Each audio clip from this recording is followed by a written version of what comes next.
Welcome back to Character Conversions, where I try to bring fictional characters to life in D&D. Today we're bringing life to our favorite escaped con and murderer, Richard B. Riddick. For stats, we'll be using the standard array from the player's handbook. Strength will be 12, we're definitely stronger than the average human. Dexterity will be 15, we are fast enough to ghost two guys before someone even realizes we are there. Constitution will be 13, we can take a hell of a beating and hold our breath for a good long while. Intelligence is an 8, we are educated in the penal system unfortunately. Wisdom will be 14, our natural instincts are strong, and finally our charisma is 10. People respect or fear us because of our actions, not because of our words. For race, there are several options that could work for Riddick. Some people think Riddick is a half-orc, or even a drow. Both of these options are strong choices, but I want to be as close to Furyian as possible, and as an offshoot of the human race, we'll be going with Variant Human. This gives us a +1 to 2 ability scores. We shall increase our dexterity and constitution, raising them to 16 and 14 respectively. We gain proficiency in one skill of choice. Let's go with animal handling. We are surprisingly good with pack-oriented animals. We gain 1 feat of our choice, of which we will choose Skulker from the player's handbook. This allows us to hide when we are lightly obscured, if we miss with a ranged attack while hidden, making the attack doesn't reveal our position, and finally, Dim Light doesn't impose disadvantage on perception checks relying on sight for us. All of these will really help imitate how Riddick fights and uses darkness to his advantage. As Daddy John said, we are a creature that hunts by night. For background, Riddick is always trying to live outside of civilized society, making our best choice Outlander. This grants us athletics and survivalist skills, proficiency with 1 musical instrument, though if you're using Tasha's proficiency swaps, I'd probably trade this for something more useful based on your campaign. And finally, we gain an additional language.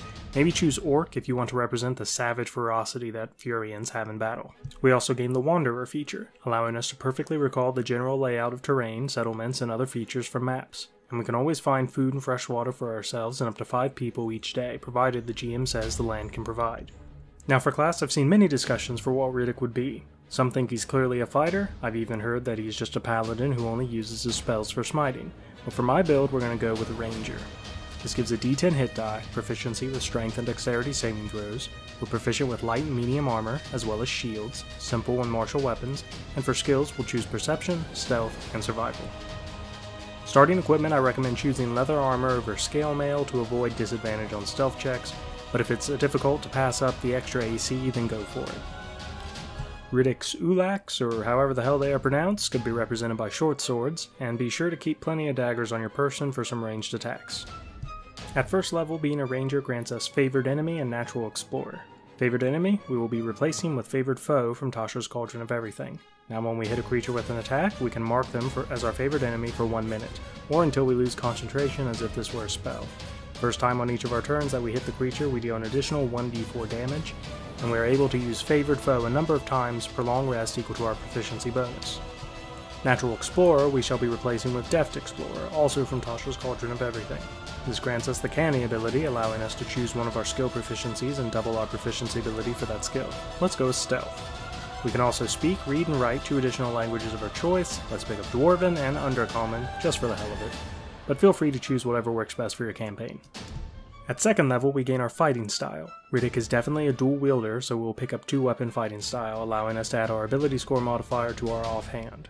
We also gain access to our spellcasting and learn 2 first level spells. There are many good choices. Hunter's Mark would be nice, but with our Favored Foe ability, our concentration will already be taken up. So instead, let's pick up Detect Poison and Disease. Riddick seemed aware that the source of water we found on Not Furia wasn't suitable for drinking. And our second spell, I will go with Animal Friendship to make sure we don't get eaten by a pack of hounds on Crematoria. At third level, we choose our Ranger archetype. We're going to go with Gloomstalker from Xanathar's Guide to Everything. First, this grants us Gloomstalker magic, granting us an additional spell at 3rd, 5th, 9th, 13th, and 17th level. So starting out, this grants us Disguise Self, very useful for if we need to disguise ourselves as a guard to get close enough to the High Marshal. Next, we gain Dread Ambusher. This grants us a bonus on our initiative rolls equal to our Wisdom modifier. And at the start of our first turn each combat, our walking speed increases by 10 feet until the end of that turn. And if we take the attack action on that turn, we can make 1 additional weapon attack as part of that action. If that extra attack hits, it deals an additional 1d8 damage of that weapon's type. We specialize in taking out our enemies before they even know we're there. Next, let's unlock our abilities as an Alpha Furyian with Umbral Sight. We gain Dark Vision out to 60 feet. Nice representation of our characteristic eye shine.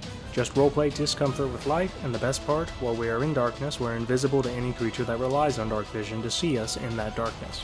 This is quite useful because most creatures with dark vision aren't going to be expecting this, so they're going to be using light, and even if they do, with Skulker we can still hide in dim light.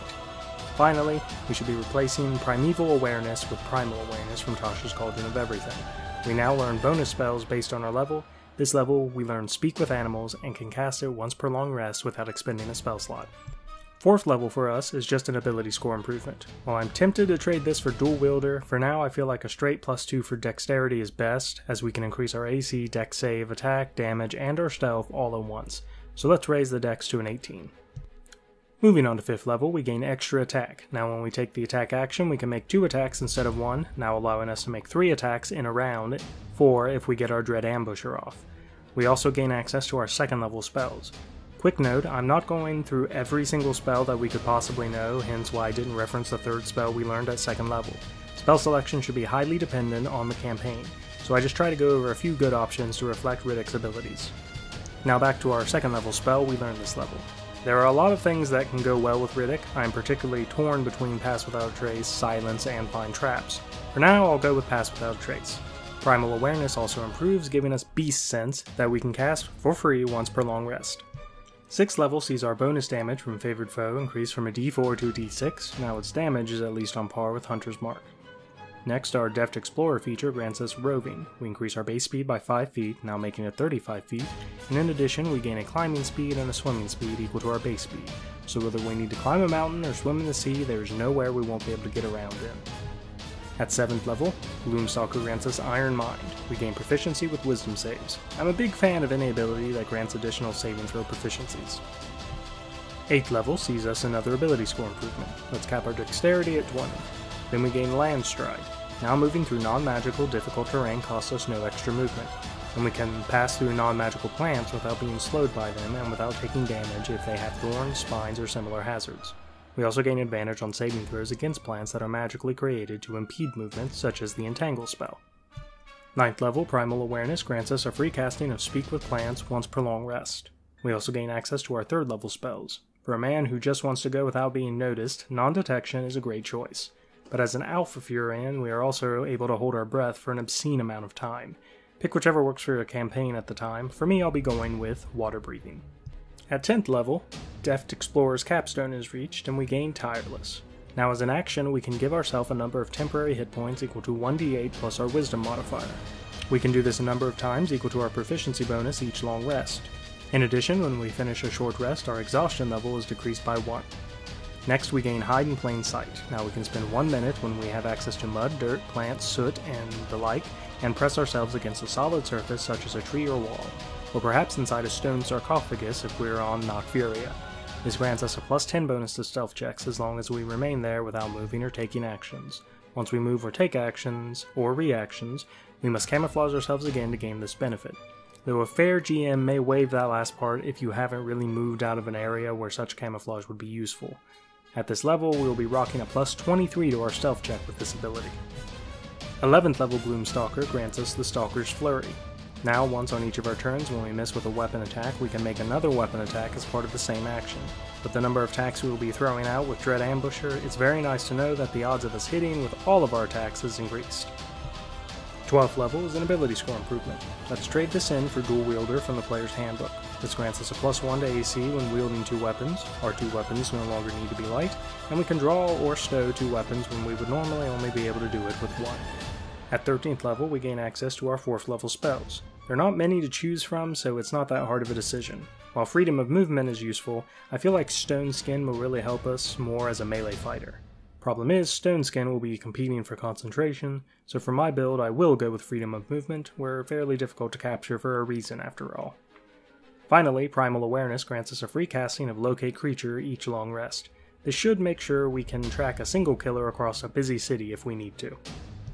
At 14th level, our favored foe damage increases from a d6 to a d8 and we gain the Vanish ability. Now we can use the Hide action as a bonus action on our turn, and we can't be tracked by non-magical means unless we choose to leave a trail. At 15th level, Gloomstalker grants us Shadowy Dodge. Whenever a creature makes an attack roll against us and doesn't have advantage on the roll, we can use our reaction to impose disadvantage on it. But we must use this before we know the outcome of the roll. I don't think we have too many uses for our reaction, so this should see a good bit of use. 16 level grants us another ability score improvement. We could increase our wisdom, but most of our spells aren't targeting our opponents, so instead let's drop the +2 into Constitution. This will increase our total hit points, and it will also help us maintain concentration if we are hit. 17th level sees us gaining our 5th level spells. Primal Awareness already will be granting us Commune with Nature, so maybe pick up Greater Restoration. We were able to fix our completely mangled leg on Knock Fury after all. 18th level sees us gaining Feral Senses. Truly getting in touch with our primal side, now when we attack a creature we can't see, we do not suffer disadvantage. In addition, we are also aware of the location of any invisible creature within 30 feet of us, provided the creature isn't hidden from us and we are not blinded or deafened.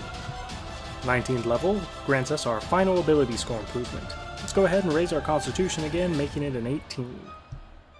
Finally, at 20th level we gain Foe Slayer.